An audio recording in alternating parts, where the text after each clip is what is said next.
والصلاة والسلام على سيد الأنبياء والمرسلين وعلى آله الطيبين الطاهرين وعلى من تبعهم بإحسان إلى يوم الدين أما بعد بسم الله الرحمن الرحيم وعن ابن عباس رضي الله تعالى عنهما قال مر النبي صلى الله تعالى عليه وسلم بقبرين وقال إنهما ليعذبان وما يعذبان في كبير أما أحدهما فكان لا يستتر من البول وفي رواية لمسلم لا يستنزه من البول وأما الآخر فكان يمشي بالنميمة ثم أخذ جريدة رطبة فشقها بنصفين ثم غرز في كل قبر واحدة قالوا يا رسول الله صلى الله عليه وسلم لما صنعت هذا فقال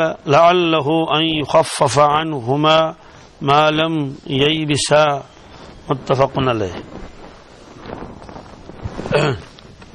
اس کا ترجمہ سب سے پہلے سماعت فرمائیں.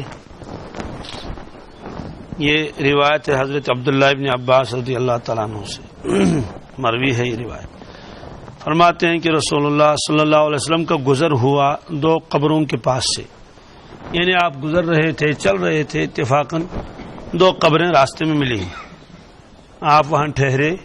آپ نے فرمایا کہ ان دو قبر والوں کو اس وقت عذاب ہو رہا ہے. اوپر سے تو کچھ بھی نظر نہیں آ رہا تھا، ورنہ اور لوگ بھی دیکھ لیتے، لیکن آپ نے فرمایا کہ یہ جو قبر میں دو شخص اس وقت ہیں، قبر کے اندر ان کو عذاب ہو رہا ہے، یعنی فرشتے ان کو عذاب دے رہے ہیں، ان کا انٹریگیشن ہو رہا ہے قبر کے اندر. پھر ساتھ میں یہ بھی فرمایا ہما یعذبان فی کبیر، کسی بہت بڑے جرم میں ان کو عذاب نہیں دیا جا رہا ہے، بلکہ بظاہر تو چھوٹی چیزیں ہیں. کیا کیا ہے؟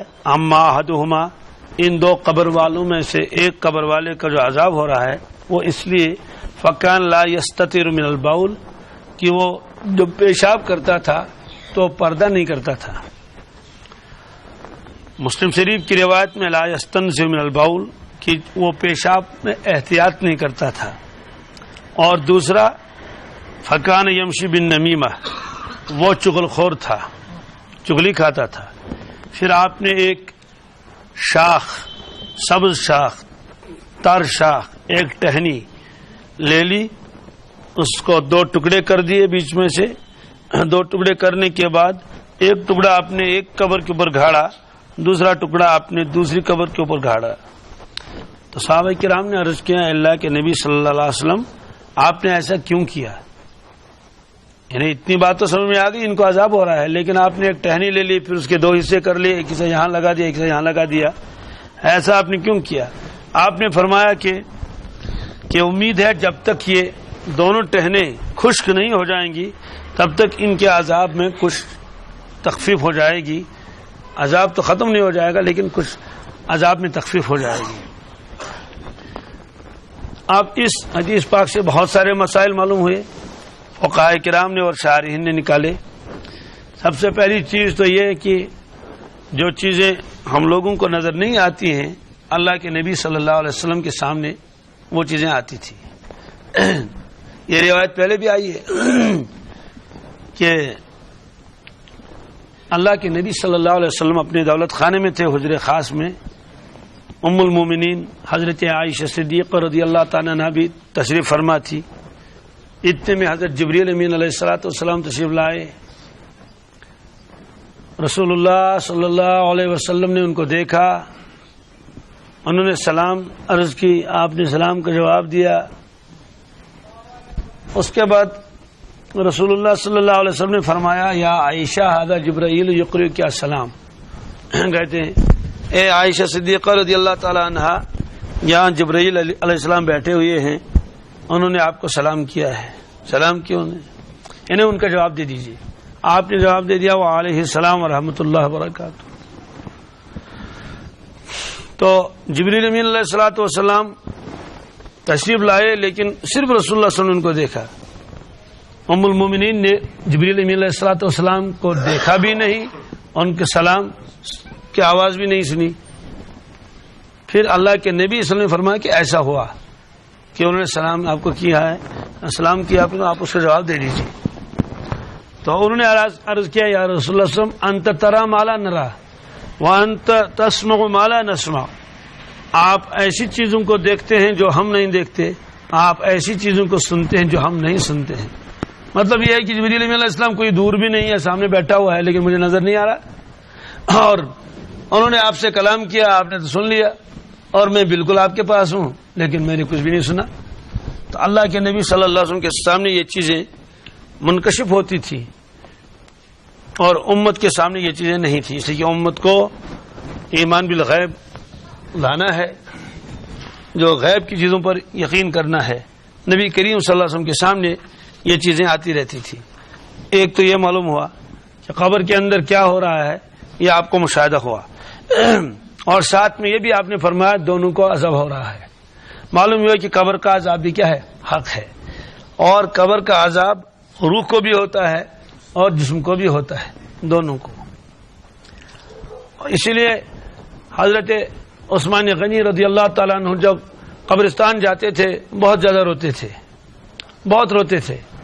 تو لوگوں نے عرض کیا کہ اے امیر المومنین کیا بات ہے، جب آپ کے سامنے اور چیزوں کا تذکرہ کیا جاتا ہے، جہنم کا تذکرہ کیا جاتا ہے، جنت کا تذکرہ کیا جاتا ہے، پولیس صراط اور محشر کا تذکرہ کیا جاتا ہے، تو اس وقت آپ اتنے متاثر نہیں ہوتے ہیں، لیکن جب آپ قبرستان جاتے ہیں تو اتنا گریہ طاری ہو جاتا ہے. آپ نے فرمایا اصل میں آخرت کی منزلوں میں سب سے پہلی منزل تو قبر ہے، سب سے پہلی منزل قبر ہے، پہلا اسٹیشن تو یہی ہے. جو یہاں چھوٹ گیا چھوٹ گیا، جو پھنس گیا تو پھنس گیا. اس لیے حضرت کے اوپر کیفیت طاری ہوتی تھی، ان حضرات کا ایمان اتنا مضبوط تھا تو اس لیے آپ کے اوپر ایک کیفیت طاری ہوتی تھی. تو معلوم یہ ہوا کہ قبر کے اندر عذاب ہو رہا ہے، اور اللہ کے نبی صلی اللہ علیہ وسلم نے صرف اسی موقع پر نہیں، اس کے علاوہ بہت سارے مواقع ہیں جہاں آپ نے قبر کے عذاب کا مشاہدہ فرمایا، اور امت کو پھر یہ آپ نے ترغیب دے دی کہ قبر کے عذاب سے بچنے کی فکر کر لیں. قبر کے عذاب کا تذکرہ اس کے علاوہ بھی مستقل روایتوں میں بھی ہے اور قرآن پاک میں بھی ہے. تو بہرحال یہ کرنے کے بعد آپ نے یہ بھی بتا دیا کہ یہ عذاب کیوں ہو رہا ہے، وہ کون سا عمل ہے. تو آپ نے فرمایا کہ کیا عمل تھے کہ کوئی بڑے گناہ نہیں تھے، کوئی چھوٹے گناہ تھے. ایک تو یہ ہے کہ جب آدمی پیشاب کرتا تھا تو کھلے عام پیشاب کر لیتا تھا، کوئی پردے کی جگہ تلاش نہیں کرتا تھا. جیسے آج بھی لوگ ہیں کھڑے کھڑے پیشاب کر لیا، کوئی پرواہ نہیں ہے کہ کون آ رہا ہے کون جا رہا ہے. ایسے لوگ جو ہے نہانا شروع کر دیتے ہیں، ندیوں میں نہاتے ہیں، بڑے بالغ لڑکے نہاتے رہتے ہیں. بعض جگہ دیکھا کہ عورتیں بھی نہاتی ہیں. دریا کے اندر وہ جو نہر بنا دی ہے گورنمنٹ نے، وہ اس میں اچھا خاصا پانی رہتا ہے بالکل سڑک کے کنارے، گاڑیاں چلتی رہتی ہیں اور وہ نہاتی رہتی ہیں. اب جب قریب میں کوئی گاڑی جائے گی تو ذرا سا وہ اس میں پانی میں ڈبکی لگا دیتی ہے. بعض جگہ یہ بھی دیکھا گیا. مطلب یہ ہے کہ حیا کا کوئی خیال نہیں ہے کہ پردہ کسے کہتے ہیں، حیا کسے کہتے ہیں، کس طرح کیا کرنا چاہیے. اب سوال یہ ہے کہ حضرت نے فرمایا کہ یہ کوئی بڑا گناہ نہیں تھا، لیکن یہ تو بڑے گناہ ہیں، اس لیے کہ بے پردہ ہونا بھی تو بہت بڑا گناہ ہے. اس کا مطلب لکھا ہے کہ آپ نے یہ نہیں فرمایا یہ بڑا گناہ نہیں تھا، بلکہ آپ نے فرمایا اس گناہ سے بچنا کوئی بڑی بات نہیں تھی، کوئی مشکل بات نہیں تھی، بلکہ کیا کرنا تھا، دور کی جگہ تلاش کر لیتے، وہاں استعمال کر لیتے. تو روایتیں آگے آئیں گی کہ اللہ کے نبی صلی اللہ علیہ وسلم جب تشریف لے جاتے تھے، بہت دور تشریف لے جاتے تھے، بہت دور، تب اپنی ضرورت پوری فرماتے تھے. تو آپ نے یہی فرمایا کہ کھلے عام لوگوں کے سامنے اس طرح سے استنجا نہیں کرنا چاہیے. تو آپ نے منع فرمایا اس سے.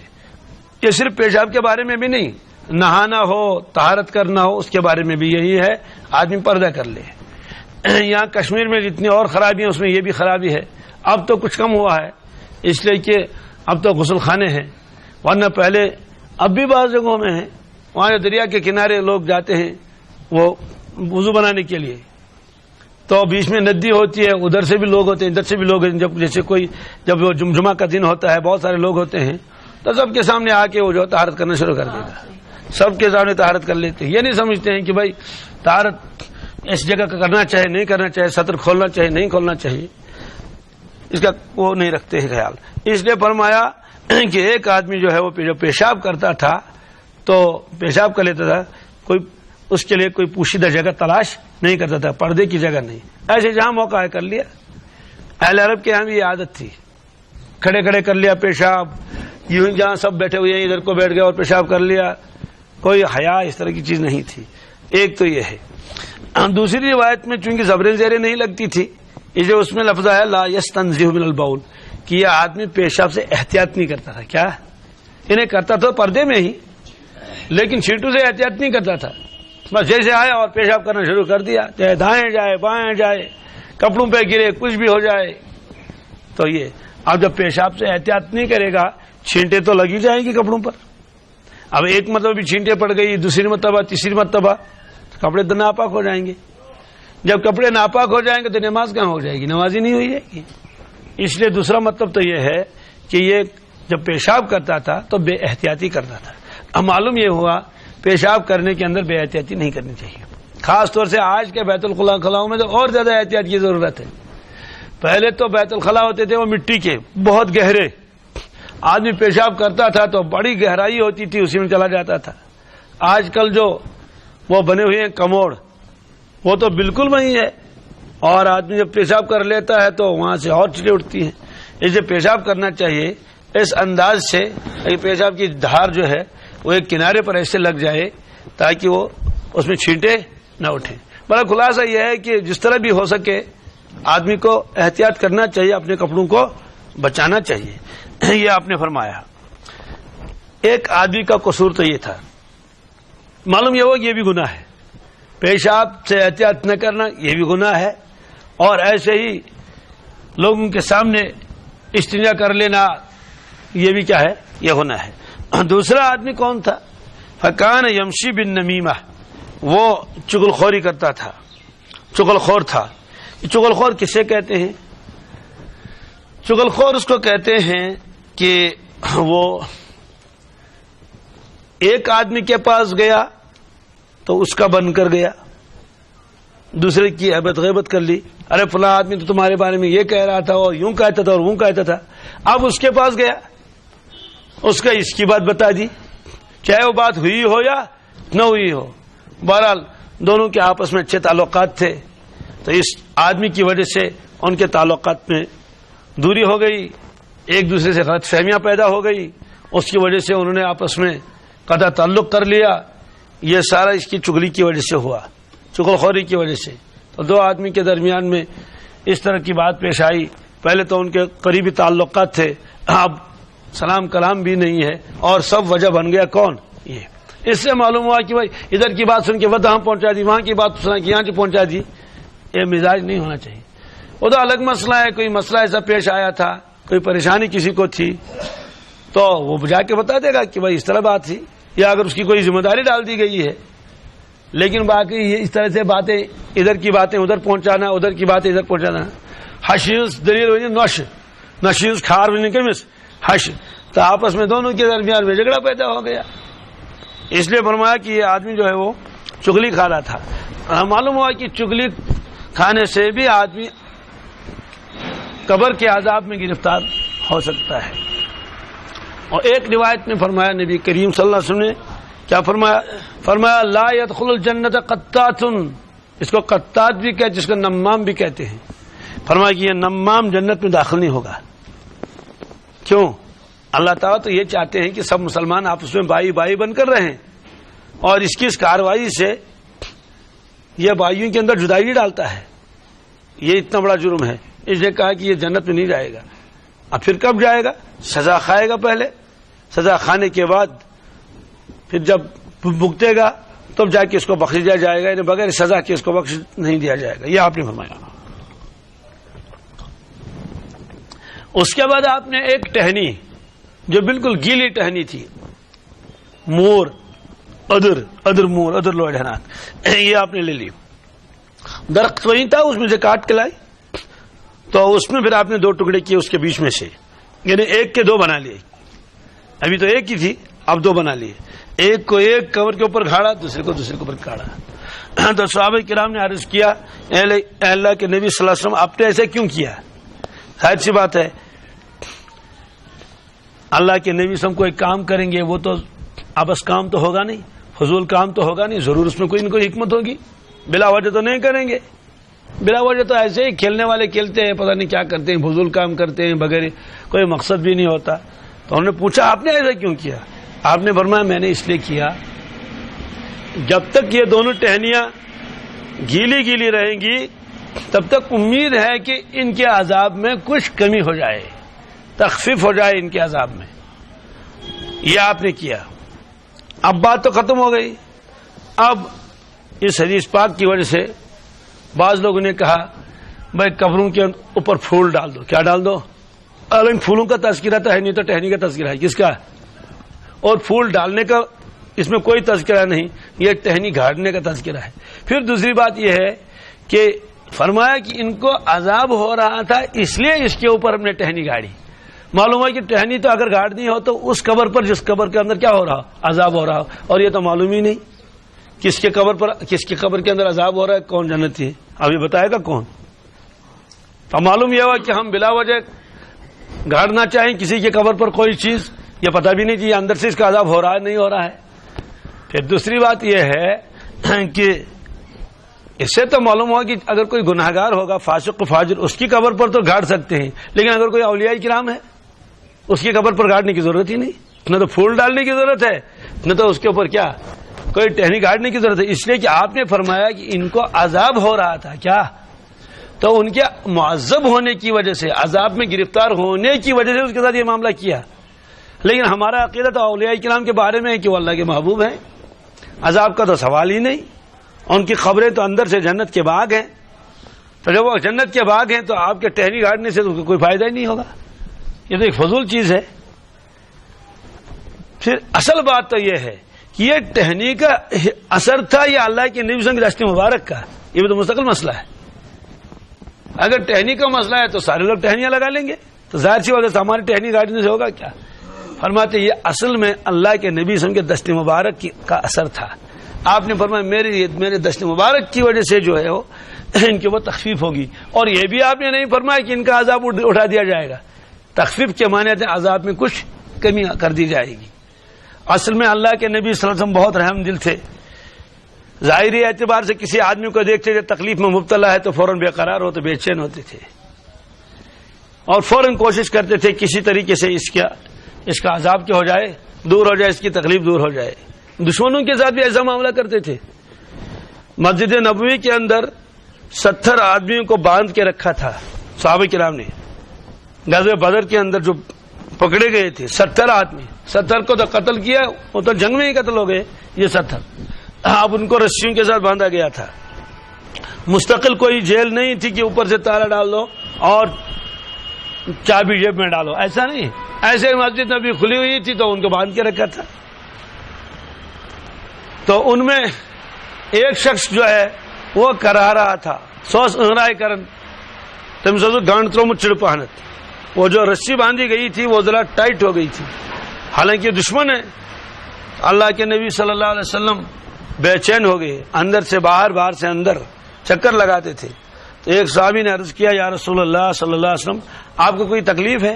ہمیں کیوں کہ ہم کو محسوس ہوتا ہے کہ آپ اندر اور باہر باہر اور اندر کر رہے ہیں، بے چینی سے لگے۔ آپ نے فرمایا ہاں بے چینی ہے۔ کس چیز کی؟ تاکہ یہ جو قیدی بندھے ہوئے ہیں ان میں ایک قیدی جو ہے اس کا جو گانٹ ہے وہ ذرا سخت ہو گیا ہے اور وہ کرا رہا ہے، اس کی وجہ سے مجھے بے چینی ہو رہی ہے۔ حالانکہ وہ تو دشمن تھے، کوئی دوست تھوڑے تھے۔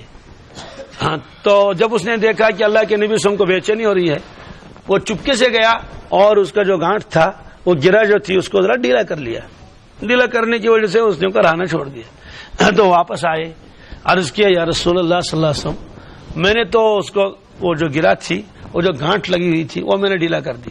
آپ نے فرمایا کہ صرف اسی کو ڈھیلا کر دیا یا سبوں کو؟ انہوں نے کہا نہیں میں نے تو صرف اسی کو ڈھیلا کر دیا، وہ زیادہ کر رہا تھا۔ آپ نے فرمایا سبوں کو ڈھیلا کر دو۔ کیا کر لو؟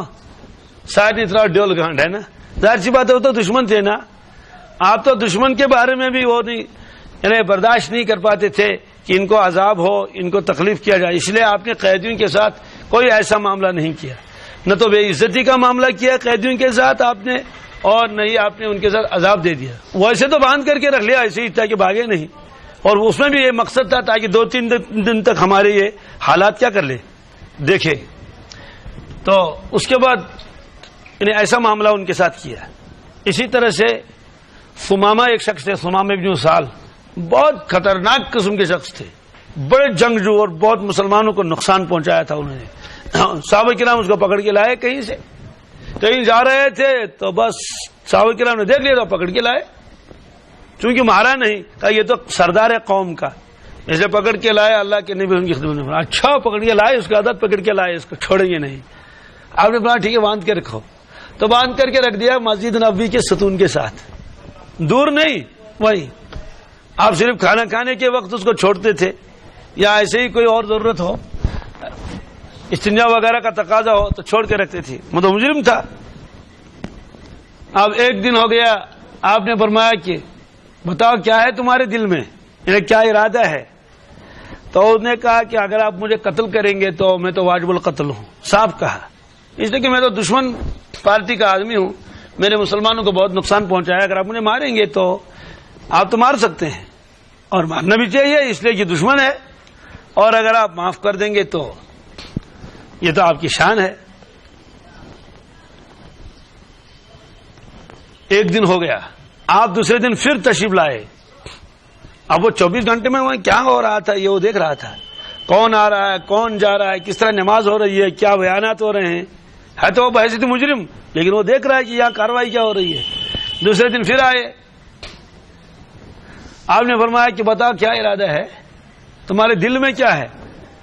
انہوں نے کہا ان تقتل ذا دم، اگر آپ ماریں گے مجھ کو تو بالکل حق ہے، اس لیے کہ میں تو ایسا شخص ہوں مجھ کو تو مارنا ہی چاہیے، لیکن اگر آپ معاف کر لیں گے تو یہ تو آپ کی شان ہے. 2 دن ہو گئے، تیسرا دن پھر آپ یہ ایسے معاملہ ہوا. تو اس نے پھر کہا کہ اگر آپ مجھے قتل کریں گے تو قتل بھی کر سکتے ہیں، چھوڑنا چاہیں تو چھوڑ بھی سکتے ہیں، لیکن ظاہر سی بات ہے ایسے آدمی کو تو چھوڑا نہیں جا سکتا.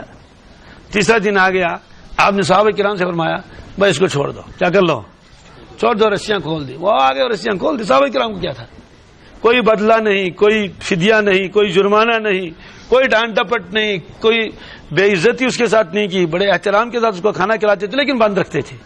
اور اس کے بعد اسے کہا جاؤ اللہ کے حوالے. وہ گیا باغ میں، کنویں کے اوپر نہا لیا، کپڑا ساتھ اس کے تھا ٹھیلا، صاف کپڑے نکال کے وہ پہن لیے، وہ واپس آ گیا. صحابہ کرام حیران ہو گئے، واپس کیوں آیا؟ تو لوگوں نے کہا واپس کیوں آئے؟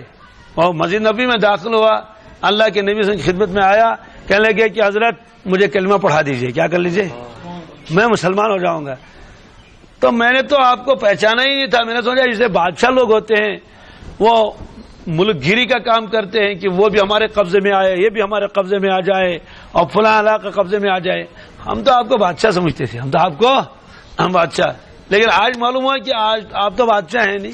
انہیں جس طرح سے اور بادشاہ یہ ہوتا مقصد ان کا مال و دولت جمع کرنا، یہ تو واقعی نبی کی شان ہو سکتی ہے. ایسے مجرم کو آپ نے مفت میں چھوڑ دیا، اس لیے میں تو اسلام قبول کر لوں گا. آپ نے اسلام قبول کر لیا، تو آپ کے دل میں یہ چیز تھی.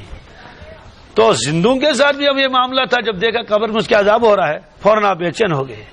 آپ نے کوشش کر لی کہ کچھ نہ کچھ کرنا چاہیے تاکہ کسی کیا ہو جائے، مغفرت ہو جائے. یہ جو اس میں ہے، اب اس میں بحثیں تھی کہ وہ قبریں کس کی تھی، وہ مشرکین کی تھی یا وہ مسلمانوں کی تھی. یہ مستقل مسئلہ ہے، اس لیے کہ اگر وہ مشرکین کی تھی تو ان کی تو نجات تو ہوگی نہیں، لیکن آپ نے فرمایا کہ ہم نے چونکہ گھاٹ دیا یہ تھوڑی سی کمی تو ہو جائے گی، تخفیف تو ہو جائے گی، یہ آپ نے فرمایا.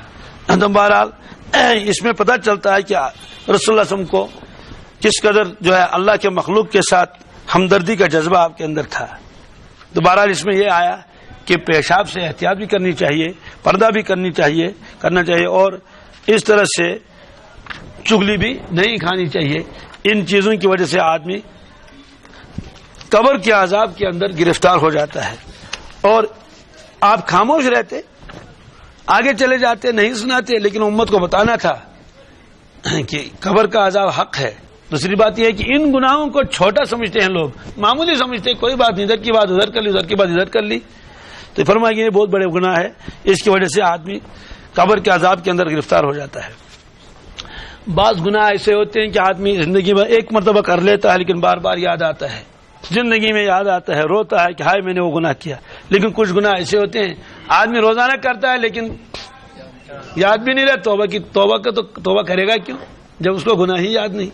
اس میں ایک آتا ہے یہ بھی چغلی اور غیبت، چغلی اور اس کی بات بتا دی، اس کی بات بتا دی، جان ہی نہیں کہ میں نے گناہ کبیرہ کیا۔ کیا ضرورت ہے بلا وجہ لوگوں کا تذکرے کرنے، اپنا اللہ کرتے رہیں گے، یہ مزاج بنانا چاہیے۔ بہرحال چونکہ باب چلا باب آداب الخلا کہ بیت الخلا کے آداب میں سے اس روایت کو لایا یہاں کہ آداب یہی ہے کہ نرم زمین تلاش کر لے، ایسی زمین تلاش کر لے جہاں آدمی کو اپنے کپڑوں کو اور اپنے بدن کو بچانے کا وہ خاص انتظام ہو۔ آگے روایت ہے حضرت ابو ہریرہ رضی اللہ تعالیٰ عنہ فرماتے ہیں قال، کیا فرماتے ہیں؟ قال رسول اللہ صلی اللہ علیہ وسلم اتقوا اللائنین قالوا وما اللائنان یا رسول اللہ صلی اللہ علیہ وسلم قال الذي يتخلى في طريق الناس او في ظلهم رواہ مسلم۔ حضرت ابو ہریرہ رضی اللہ تعالیٰ عنہ روایت فرماتے ہیں رسول اللہ صلی اللہ علیہ وسلم نے فرمایا لوگوں لعنت کے دو کاموں سے بچو، لعنت کے دو کاموں سے بچو، یعنی یہ دو کام ایسے ہیں جس کی وجہ سے آدمی لعنت کے اندر گرفتار ہو جاتا ہے، اس لیے اپنے آپ کو بچاؤ۔ قالوا وما اللائنان، صحابہ کرام نے عرض کیا اللہ کے نبی صلی اللہ علیہ وسلم یہ لعنت کی دو چیزیں کیا ہیں، لعنت والی دو چیزیں کیا ہیں؟ آپ نے فرمایا الذی یتخلی فی طریق الناس، کہ جو شخص لوگوں کے آنے جانے کے راستے میں بیٹھ کے پیشاب و پاخانہ کر لے، یہ لعنت کا کام ہے۔ او فی ظلہم، یا جہاں لوگ سائے میں بیٹھتے ہوں وہاں اس نے یہ کام کر لیا، سایہ دار درخت کہیں ہے اور کوئی چیز ہے، فرمایا اس جگہ پر اس نے کیا کیا تھا، پیشاب پاخانہ کیا تھا۔ ہوتا کیا تھا اہل عرب کے یہاں، چونکہ اس زمانے میں تو پیدل ہی سفر ہوتے تھے یا زیادہ سے زیادہ گھوڑا اور اونٹ، تو وہ لوگ کیا کرتے تھے، وہ جگہ جگہ کہیں کہیں کوئی اللہ کا بندہ کوئی درخت لگاتا تھا، وہ درخت ذرا بڑا ہو جاتا تھا، اس میں سایہ ہوتا تھا، یہ لوگ آ کے اس میں تھوڑی دیر لیٹ جاتے تھے، آرام کر لیتے تھے۔ تو بعض لوگوں کی عادت ہوتی تھی وہ اسی جگہ پر پیشاب کر لیا، پاخانہ کر لیا۔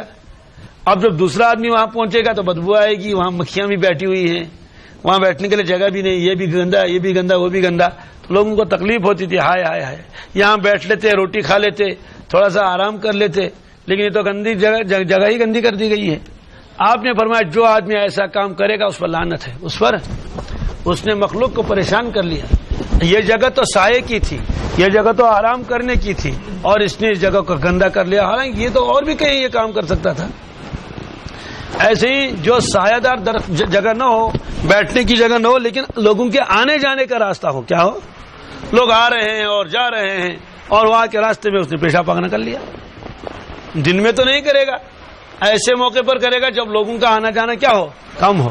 بعض جگہ دیکھا ہے صبح لوگ بس دیکھا کہ سارا راستہ بھرا ہوا ہے یہاں سے لے کر وہاں تک، اب دن میں لوگ آ رہے ہیں جا رہے ہیں، بڑی پریشانیاں ہو رہی ہیں، پیر خراب ہو رہے ہیں، کپڑے گندے ہو رہے ہیں، آپ نے منع فرمایا اس طرح کی جگہوں پر نہیں بیٹھنا چاہیے۔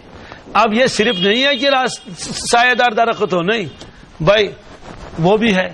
آج گاڑیوں کے انتظار میں بیٹھتے ہیں، وہ شڑ بناتے ہیں نا، نہیں تم شاڑ تم اقلیت انتیا کیسے تم انگلورنت کڑی ہس، کتنا گرا ہے انسان، کوئی ہمدردی نہیں ہے۔ بھائی بارش ہو رہی ہے، لوگ انتظار میں، تو وہاں بھی یہی حکم ہے، وہاں کوئی پیشاب کر لے گا تو کون بیٹھے گا وہاں، ارے یہاں تو پیشاب، یہاں تو گندے، ارے تمہارے پیر بھی خراب ہو جائیں گے۔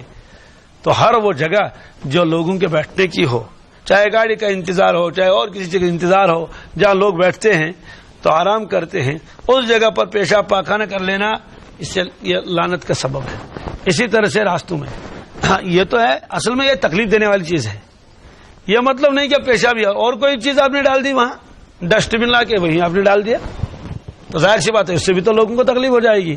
یعنی ہر وہ کام جس سے راہگیروں کو تکلیف ہو جائے، جسے آرام کرنے والوں کے آرام میں خلل آ جائے، وہ کام کرنا جو ہے وہ ممنوع ہے، وہ ہے کہ یہ تو لعنت کے کام ہے۔ روایت ایک آگے آئے گی تفصیل کے ساتھ، اس میں فرمایا کہ موارد کے پاس پیشاب کرنے سے بچو.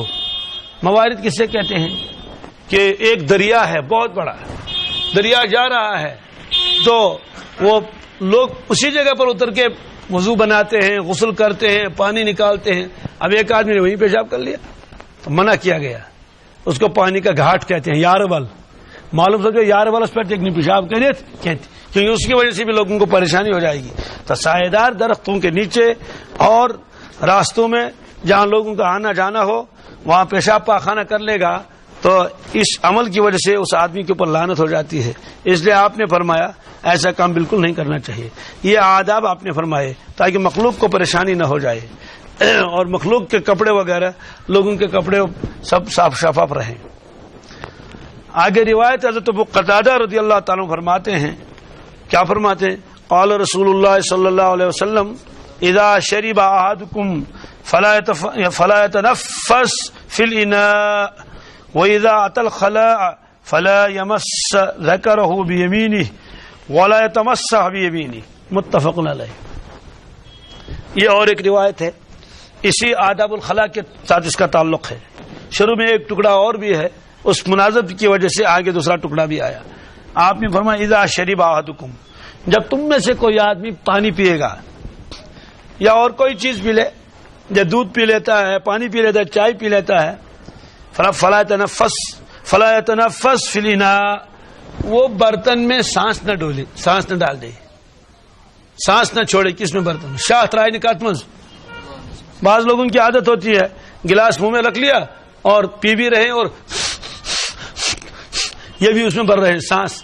آپ نے منع کیا, کئی وجہ سے منع کیا. ایک وجہ تو یہ ہے کبھی ایک ہی گلاس سے دو دو تین تین آدمی پانی پی لیتے ہیں. اس نے آدھا گلاس پی لیا, آپ دوسرے کو دے دیا, اور پی سکتے ہیں, اس میں کوئی ممانعت نہیں ہے. صحابہ کرام ایک ہی پیالے کے اندر 10-10 20 آدمی پی لیتے تھے.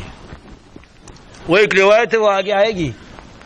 حضرت ابو ہریرہ فرماتے ہیں رضی اللہ تعالیٰ عنہ کہ ایک دودھ کا پیالہ تھا بس, اور میں بھوکا تھا بہت زیادہ. اللہ کے نبی صلی اللہ علیہ وسلم نے وہ دودھ کا پیالہ منگوایا اور میں خوش ہو گیا, تو چلو کام تو ہو گیا.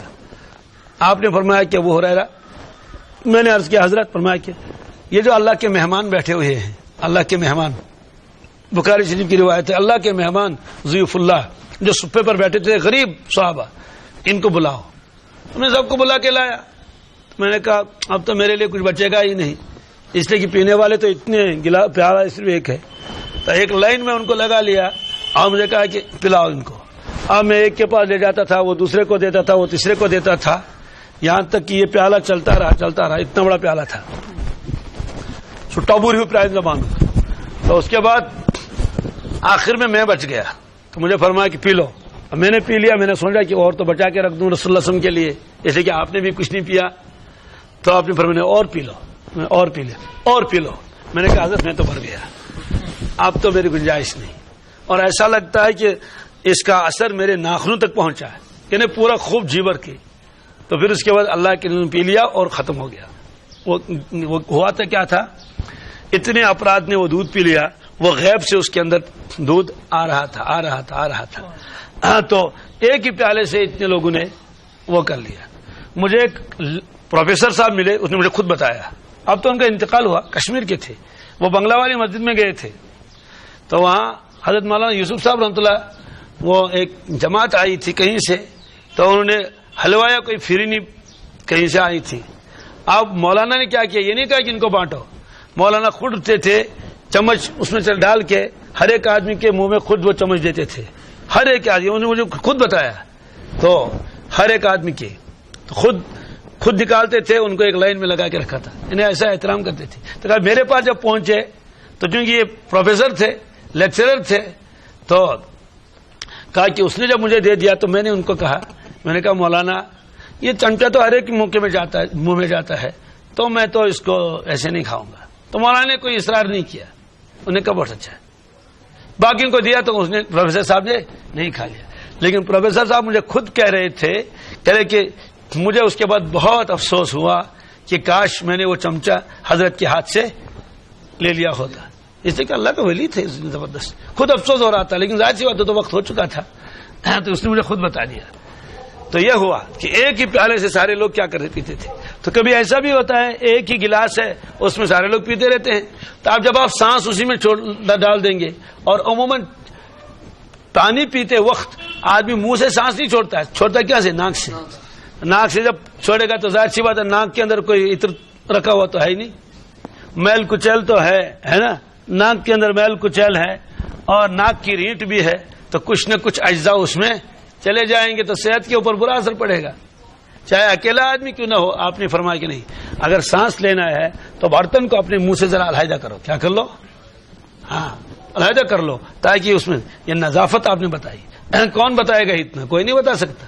یہ آپ نے میری فرمایا کہ جب تم میں سے کوئی پیے گا, یہ نہیں فرمایا کیا پیے گا, اذا شریب ہے, تو پینے والی چیزیں تو ہزاروں ہیں, یہی تو خوبی ہے. اس کے اندر جوس بھی آ گیا, اس کے اندر دودھ بھی آ گیا, اس کے اندر پانی بھی آ گیا, اس کے اندر چائے بھی آ گئی, ہر پینے والی چیز اس کے اندر آ گئی. فرمایا کہ فلا تنفس فی الاناء, برتن میں سانس نہیں چھوڑنا چاہیے. معلوم کہ برتن میں سانس جی اس وقت پیتے وقت.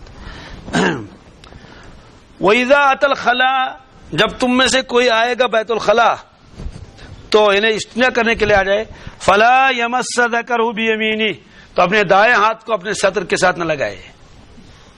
انہیں دائیں ہاتھ سے تو پانی ڈال سکتا ہے, بائیں ہاتھ سے جگہ کو صاف کر لے, لیکن دائیں ہاتھ اپنے سطر کے ساتھ نہ لگائے. آپ نے اس کو منع کیا, اس لیے کہ دائیں ہاتھ محترم ہے اور اس طرح, اور دائیں ہاتھ اس کے لیے استعمال نہ کرے. وَلَا يَتَمَسَّحْ بِيَمِينِهِ, اور ایسے ہی دائیں ہاتھ تو نہ لگائے اور نہ دائیں ہاتھ سے استنجا کر لے. طہارت دائیں ہاتھ سے نہ کرے اور نہ مٹی استعمال کرے دائیں ہاتھ سے, بلکہ اس کے لیے کس کے ہاتھ کو استعمال کرے گا؟ بائیں ہاتھ کو. یہ تقسیم کیا آپ نے. ایک روایت آگے آئے گی, اس میں یہ اصول بیان کیا گیا کہ اللہ کے نبی صلی اللہ علیہ وسلم ہر وہ کام جو بڑھیا ہوتا تھا اس میں دایاں ہاتھ استعمال فرماتے تھے, اور ہر ایسا کام جو گھٹیا ہو اس میں بائیں جانب کو ترجیح دیتے تھے. جیسے جوتا اٹھانا ہے بائیں ہاتھ سے اٹھانا چاہیے, دائیں ہاتھ سے نہیں, بائیں ہاتھ سے اٹھا لی. بعض مرتبہ دیکھا ایک آدمی کے ہاتھ میں کتاب ہے اور یا قرآن پاک ہے, قرآن پاک تو اٹھایا ہے بائیں ہاتھ میں اور دائیں ہاتھ میں چپل. کیا ہے یہ؟ تو الٹا معاملہ ہوا. حالانکہ الٹا ہونا چاہیے کہ دائیں ہاتھ میں جو قرآن پاک ہو, کتاب ہو, دینی کتاب ہو, اور بائیں ہاتھ سے اٹھا لے کس کو؟ جوتے وغیرہ کو. ایسے ہی ناک صاف کرنی ہے تو بائیں ہاتھ سے کر لے. ایسے کئی چوہا مرا ہوا ہے گھر میں, اب اس کو باہر پھینکنا ہے تو دائیں ہاتھ نہ لگائے, بائیں ہاتھ سے اس کی دم پکڑ لے اور اس کو کیا کر لے؟ باہر پھینک دے. مطلب ہے کہ ان چیزوں کے لیے بائیں ہاتھ استعمال کرنا چاہیے. آپ نے فرمایا نہ تو اپنے شرمگاہ کے ساتھ ہاتھ لگائے دایاں ہاتھ, اور نہ ہی اسے استنجا کر لے. وعن ابی ہریرہ رضی اللہ تعالی عنہ قال قال رسول اللہ صلی اللہ علیہ وسلم من توضأ فلیستنثر ومن استجمر فلیوتر. پنکھری باندھ بلال صاحب جی. آپ نے فرمایا کہ جو تم میں سے وضو کرے گا فلیستنثر, اس کو چاہیے کہ ناک بھی صاف کر لے. کیا کر لے؟ جو وضو بنائے ناک میں پانی چڑھائے, ناک کو صاف کر لے. سوال یہ کہ وضو میں تو آدمی ناک صاف کر ہی لے گا, الگ سے حکم دینے کی کیا ضرورت تھی؟ اصل میں قرآن پاک نے فرمایا جب تم کو وضو بنانا ہو تو چہرہ دھو لو, دونوں ہاتھ دھو لو کوہنیوں سمیت, سر کا مسح کر لو, اور دونوں پاؤں دھو لو ٹخنوں سمیت. اس میں نہ تو کلی کا تذکرہ آیا, نہ تو ناک صاف کرنے کا تذکرہ آیا, نہ تو مسواک کا تذکرہ آیا. ان چیزوں کا تذکرہ تو آیا ہی نہیں. قرآن پاک میں 4 فرض لکھے ہیں. کتنے؟ وضو کے اندر 4 فرض. اس لیے آپ نے ان چیزوں کو الگ بیان کیا, کلی کو الگ بیان کیا, ناک میں پانی چڑھانے کو الگ بیان کیا. مطلب یہ کہ اگر یہ چیزیں فرض نہیں ہیں لیکن سنت ضرور ہیں, سنت کے مطابق کر لے. اس کی وجہ ہے کہ جب آدمی اللہ کے گھر میں جائے تو اس کا باطن بھی پاک ہونا چاہیے, اس کا ظاہر بھی پاک ہونا چاہیے. اس لیے کپڑے بھی پاک ہونے چاہیے, باوضو ہونا چاہیے, کلی کیا ہونا چاہیے, بلکہ مسواک بھی کرنا چاہیے, ناک بھی صاف ہونی چاہیے, اللہ کے سامنے جانا ہے, کھڑا ہونا ہے. یہ آپ نے فرمایا. ومن استجمر فلیوتر, جو تم میں سے مٹی استعمال کرے مٹی کا ڈھیلا اس کو چاہیے کہ تاک ڈیلا استعمال کرے. کیا کر لے؟ تاک ڈیلا استعمال کرے. مثلا 3 استعمال کر لے. ایک ڈیلے سے تو عموماً تو صفائی ہوتی نہیں ہے, 2 سے تو ہو ہی جاتی ہے, لیکن تیسرا بھی استعمال کر لے تاکہ خوب صاف ہو جائے, تو تاک کی رعایت بھی رہے گی اور جگہ صاف بھی ہو جائے گی. یہ تاک جو ہے یہ اس کے علاوہ بھی بہت ساری چیزوں میں آئے گا. کیسے؟ ایک روایت میں ان اللہ وطر, اللہ خود تاک ہے. یحب الوطر, تاک کو پسند کرتا ہے, تاک کو پسند کرتا ہے. یعنی ہمارے اکابر کے معاملات میں لکھا ہے کسی کو کوئی چیز دینی ہو, جیسے کھجور دینی ہو تو 3 دیں گے. کیا دیں گے؟ یا دیں گے 5. کیا دیں گے؟ اگر زیادہ دینے تو 5 دیں گے, اگر گنجائش کم ہے تو کتنے دیں گے؟ 3. لیکن 2 نہیں دیں گے, 4 بھی نہیں دیں گے. یہ عادت ہے. عادت یل 3 دمو دپن گنزراون کاشر, اگر تک موٹ تلا نا تو گنزراون. تو ظاہر سی بات ہے جب بہت سارے دانے دینے ہوں تو پھر تو گننے کی ضرورت نہیں ہے, لیکن اگر مختصر ہیں کم از کم تاک دینے چاہیے. حضرت غلام حبیب صاحب رحمۃ اللہ کے حالات میں لکھا ہے کہ انہوں نے اپنے ہی کسی مرید کو, شاگرد کو کوئی چیز بتانے کے لیے بتایا, بھائی یہ چیز دے دو. تو انہوں نے وہاں سے جفت نکالے, 4 نکالے. اوہ ہو, ہمارے صوفی جی کو یہ بھی معلوم نہیں ہے کہ ان اللہ وطر یحب الوطر, بھائی تاک دینی چاہیے. کیا دینا چاہیے؟ تو تاک کی تو خاص خصوصیت ہے. اس میں بھی یہ فرمایا کہ تاک عدد استعمال کر لے تاکہ آدمی پاک و صاف ہو جائے. یہ گویا بھی آداب الخلاء کے ساتھ اس روایت کا تعلق ہے. آگے حضرت انس روایت فرماتے ہیں, عن انس رضی اللہ تعالی عنہ قال كان رسول الله صلی اللہ علیہ وسلم يدخل الخلاء فاحمل انا وغلام اداوة من ماء وعنزة يستنجي بالماء متفق علیہ. حضرت انس فرماتے ہیں رضی اللہ تعالیٰ عنہ, حضرت انس کا تذکرہ بہت مرتبہ آیا ہے. یہ 8 سال کا تھا. کتنے سال کا؟ زیادہ سے زیادہ 10 سال کا. ان کے والد صاحب ان کو لے آئے اور عرض کیا, اللہ کے نبی صلی اللہ علیہ وسلم یہ میرا انس ہے, میرا بیٹا, یہ آپ کی خدمت کرے گا. یا آپ نے قبول فرمایا. ظاہر سی بات ہے اگر کوئی آدمی 8 سال کا بچہ ہمارے پاس لائے گا کہ نہیں تمہاری خدمت کرے گا, ہم قبول کریں گے. دبا اچھا اس میں ناسوترا ہوئی 8 وور چھوڑوں تھن بوڑپان انجنتے رہنا سی. آپ نے قبول فرمایا. فرمایا ٹھیک ہے. اب وہ کیا کام کرتا تھا؟ چھوٹے چھوٹے کام کرتا تھا, چھوٹے چھوٹے کام کر لیتا تھا. اس لیے روایتیں بھی ان کی بہت ہیں. سوال ہے کہ 8-10 سال کا تو کیا یاد کرے گا؟ کہتے ہیں اصل میں تھی تو عمر اس کی 8-10 سال کی, چالاک بھی بہت تھا, عقل مند بھی تھا. آج کل کے 8-10 سال کے بچے تو بہت چالاک ہوتے ہیں, بہت یاد رکھتے ہیں. پھر آپ مستقل 10 سال رہے نبی کریم صلی اللہ علیہ وسلم کے ساتھ. کتنے سال؟ اس لیے کہ اس وقت تو عمر آپ کی 20 سال کی ہو گئی تھی. آج تو 20 سال کی عمر میں تو گریجویٹ ہوتا ہے آدمی, ہوتا نہیں ہوتا ہے بھائی. 15 سال پڑھ لے گا, 5 سال کی عمر میں آپ نے اس کو وہ کر لیا, تو 20 سال کا جب گریجویٹ بن جائے گا اور بڑا آفیسر بھی بن سکتا ہے بعد میں, تو حضرت انس روایت نہیں کر سکتے. انا فرماتے ہیں کہ جب اللہ کے نبی صلی اللہ علیہ وسلم بیت الخلاء تشریف لے جاتے تھے تو میں اور ایک وہ لڑکا کون ہوتا تھا کہ بھی وہ بدلتا بھی رہتا تھا. اس سے مراد عبداللہ بن مسعود رضی اللہ عنہ, یا اس سے مراد ہے حضرت انس کا چھوٹا بھائی. فرماتے ہیں میں اور ایک لڑکا ہم اٹھاتے تھے پانی کا برتن. کیا اٹھاتے تھے؟ پانی کا برتن اٹھاتے تھے. اور ایک عصا, ایک لکڑی جو ہوتی تھی رسول اللہ صلی اللہ علیہ وسلم کے رسم مبارک میں, لمبی لکڑی جیسے یہاں خطیب کے ہاتھ میں ہوتی ہے خطب لوڑ, تو اس کے سامنے لوہا لگا ہوا تھا. اس کے سامنے نیچے سے لوہا لگا, بہت تیز لوہا. تو وہ تیز لوہا وہ والی چھڑی لیتے تھے. فرماتے ہیں کہ ہم یہ دونوں لے کر جاتے تھے تو اور پانی لیتے تھے. پانی سے کیا کرتے تھے؟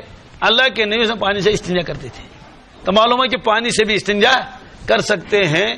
دونوں چیزوں کا استعمال کرنا ضروری نہیں ہے, یعنی پانی سے ہی کر لیں تب بھی کافی ہو جائے گا. بعض لوگ مٹی بھی کر لیتے استعمال, پانی بھی, تو اس کی بھی اجازت ہے. پہلے زمانے میں ایسا ہوتا تھا کہ مٹی کے بیت الخلاء ہیں, وہاں پانی استعمال ہی نہیں کرتے تھے, وہاں مٹی استعمال کرتے تھے. اور اس کے بعد جب پانی پر جاتے تھے تو طہارت کرتے تھے, اس سے اور زیادہ پاکی ہوتی ہے. تو یہ انزا کس کے لیے لے چلے جاتے تھے؟ یہ ایک لکڑی ہوتی تھی لمبی, خطب الوڑین پر, یہ اللہ کے نبی صلی اللہ علیہ وسلم کے ساتھ رہتی تھی سفر میں. کیسے؟ میدان میں نماز پڑھنی ہے, اس کے لیے اصول یہ ہے کہ ستھرا سامنے ہونا چاہیے. ایک ہی ستھرا کافی ہے پوری قوم کے لیے. امام کے سامنے جو ستھرا ہے وہ مقتدین کا ستھرا کافی مانا جائے گا. ستھرے کا مطلب یہ ہے اگر کوئی آدمی سامنے سے گزرنا چاہیے آپ گزر سکتا، آپ گناہگار نہیں ہوگا۔ وہ ستھرا کتنا بڑا ہونا چاہیے؟ موٹا تو 1 انگلی کے برابر، موٹا تو، اور لمبا 1 بازو کے برابر۔ کتنا بڑا بازو؟ جیسے نماز پڑھنے والا اسی کا اپنا بازو، یہاں سے لے کر یہاں تک۔ یہ تو میرے خیال میں کتنے فٹ ہوں گے؟ یہ 1.5 فٹ کے قریب ہوگا۔ تو 1.5 فٹ لمبا ہونا چاہیے، اور موٹا جتنا 1 انگلی موٹی انگلی ہوتی ہے، اس سے زیادہ موٹا ہونے کی ضرورت نہیں ہے۔ اور موٹا ہو تو ٹھیک ہے، جیسے ہم لوگ ستونوں کے پیچھے نماز پڑھ لیتے ہیں، آگے سے گزرنا چاہیں گزر سکتے ہیں۔ اگر مائک سامنے رکھی ہوئی ہے یہ، اور یہ بھی ستھرا بن جائے گا، اس لیے کہ یہ 1 انگلی سے زیادہ موٹا ہے اور لمبائی اس کی بہت ہے، سامنے سے جتنے گزرنے والے گزریں گے۔ تو اللہ کے نبی صلی اللہ علیہ وسلم اس لکڑی کو کھڑے کرتے تھے، ایسے کھڑا کر لیا تو سامنے سے لوگ چلتے رہتے تھے جن کو چلنا ہو، اس کو ستھرا کہتے ہیں۔ اور دوسرا کیا کام ہوتا تھا؟ چونکہ اس کے سامنے لوہا لگا رہتا تھا تو اللہ کے نبی صلی اللہ علیہ وسلم مٹی کو یوں کرتے تھے اور اس سے مٹی کھودتے تھے ڈھیلے بنانے کے لیے۔ کس کے لیے؟ یہ ڈھیلے کے کام بھی آتا تھا۔ تو یہ عاص شریف بہت کاموں میں آتا تھا، سفر میں ساتھ رہتا تھا، کوئی کتا کہیں سے نہیں آئے، کوئی جانور نہ آ جائے تو صحابہ کرام کے ہاتھوں میں بھی لاٹیاں رہتی تھی۔ مجھے تو لگتا ہے کہ آج تو ہر ایک آدمی کو 1 لاٹھی رکھنی ہی چاہیے، کیونکہ جو آدمی اکیلا ہوگا نا تو کتے تو اس کے اوپر حملہ آور ہوتے ہیں۔ سکوٹر والے پاس کیا لوٹ سویت لیتے تھی، کم از کم وہ تو کیا کر لے گا، اس لیے کہ بہت سارے ایکسیڈنٹ انہوں نے کرائے۔ ابھی ہمارا ایک اپنا ہی ہے، تو اس کے پیچھے کتے دوڑے اور وہ بیچارہ گر گیا اور اس کا ایکسیڈنٹ ہو گیا۔ ابھی وہ بیماری ہے، ابھی آپریشن ہوا اور پلیٹ ڈال دیا گیا اس ہاتھ میں، اور کیا کیا کیا، وہ سب وہی کتوں کی مہربانی۔ وہ اس کے پیچھے خطرناک طریقے سے دوڑ گئے، اور جب کتا دوڑتا ہے پیچھے تو بڑے بڑے لوگوں کے تو جو ہے آواز باغتا ہو جاتے ہیں، یا گریانی سے لگے انسان 60 چالن نہیں، تو کیا کریں گے؟ تو آپ وہ چھڑی ساتھ لیتے تھے۔ موسیٰ علیہ السلام کے دستی مبارک میں بھی چھڑی ہوتی تھی، تو اللہ نے فرمایا وما تلک بیمینک یا موسیٰ، اے موسیٰ علیہ السلام آپ کے دستی مبارک میں کیا ہے؟ قال یا عصائی، یہ تو میری چھڑی ہے، یہ تو میری لاٹھی ہے، میرا عصا ہے۔ کہا اس سے کیا کرتے ہو؟ کہتے ہیں کہ اتوکل علیہا، میں ٹیک لگاتا ہوں، میں ڈکراؤں چوس وہ احش علی غنمی، اور اپنے جانوروں کے اوپر کیا کرتا ہوں، انہیں بھیڑ بکریوں کے لیے میں پتے جھاڑتا ہوں، ہے نا، دنن چوز انسی کیا 500 چھانن ولی فیہا معارب اخری، اے اللہ بہت سارے کام اس کے اور بھی ہم کتنے گناؤں، یہ ولی فیہا معارب اخری۔ تو بہرحال یہ فرمایا کہ میں اور ایک غلام ہم پانی لے کر جاتے تھے، اور وہ چھڑی جو اللہ کے نبی صلی اللہ علیہ وسلم کے ساتھ رہتی تھی۔ اس سے معلوم ہوا اپنے بڑوں کی خدمت کر لینی یہ سعادت ہے، اور بڑے بھی اگر اپنے چھوٹوں سے تربیت کے لیے اس طرح کے کام لے لیں گے تو اس میں کوئی ممانعت نہیں ہے، چونکہ ثابت ہے روایات سے۔